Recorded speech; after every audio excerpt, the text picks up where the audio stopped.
May banta raw sa buhay ni PNP Chief Director General Ronald Bato de la Rosa.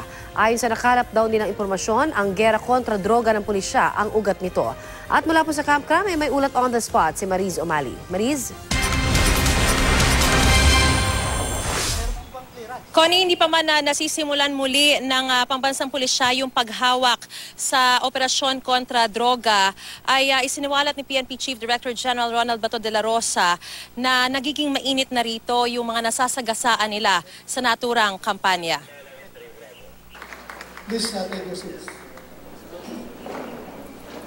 Kung si PNP Chief Director General Ronald Bato de la Rosa ang tatanungin, may kinalaman daw sa kanilang kampanya kontra droga ang panibagong assassination attempt laban sa kanya. Kahapon sa kanyang talumpati sa anibersaryo ng National Police College, sinabi niyang pinagtangkaan ang kanyang buhay ng miyembro ng Maute Group nung pumunta siya sa kanyang alma mater na Mindanao State University noong January 25 bilang panauhing pandangal sa commencement exercise. Sabi ni de la Rosa ngayon, kumikita raw ng drug money ang Maute Group at di kailang nasaktan ito sa kanilang operasyon kontra droga. Nitong Biyernes, nahuli ang isa sa mga miyembro ng Maute Group na si Aymen Alonto habang napatay ang dalawang iba pa sa isang carjacking operation.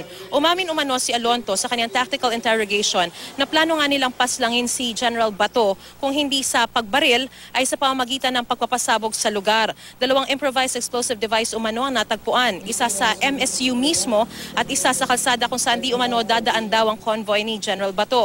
Pero hindi raw ito nagtagumpay dahil sa tindi ng seguridad at sa dami rin ng tao. At ngayon nakaamba na ang pagbabalik nila sa operasyon kontra droga, lalong hindi raw mawawala ang mga banta laban sa kanya bilang siya ang nangunguna sa kampanyang ito. Sa kabila nito, hindi raw nagdagdag ng security detail si Director General Bato.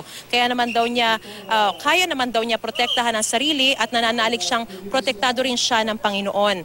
Ayon pa kay De la Rosa, hindi naman daw siya nangangamba para sa kanyang buhay at handa raw siyang magsakripisyo para sa pagtupad ng kanyang tungkulin. Hindi naman daw mapangako ni Director General Bato na magiging less bloody ang kampanya kontra droga kapag naibalik na ito sa kanila. Bagamat ayaw nilang maging madugo, nakasalalay daw ito kung manlalaban ang mga drug personality at kung ilalagay nila sa panganib ang buhay ng mga operatiba. Narito po ang pahayag ni Director General Ronald Bato de la Rosa.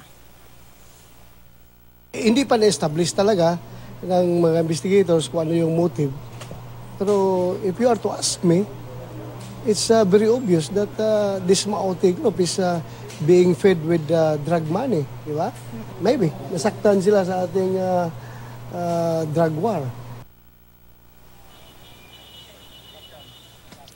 Connie, sinabi naman ni Director General Bato de la Rosa na kailangan pa nilang mag-reassess, mag-regroup at mag-recruit ng mga panibagong mga tauhan o yung tinatawag na new blood na may mabuting loob o yung mabubuting puso bago sila magsimula ulit sa kanilang kampanya kontra droga. At yan ang pinakasariwang balita mula rito sa Camp Crame. Balik sa iyo, Connie. Maraming salamat, Mariz Umali.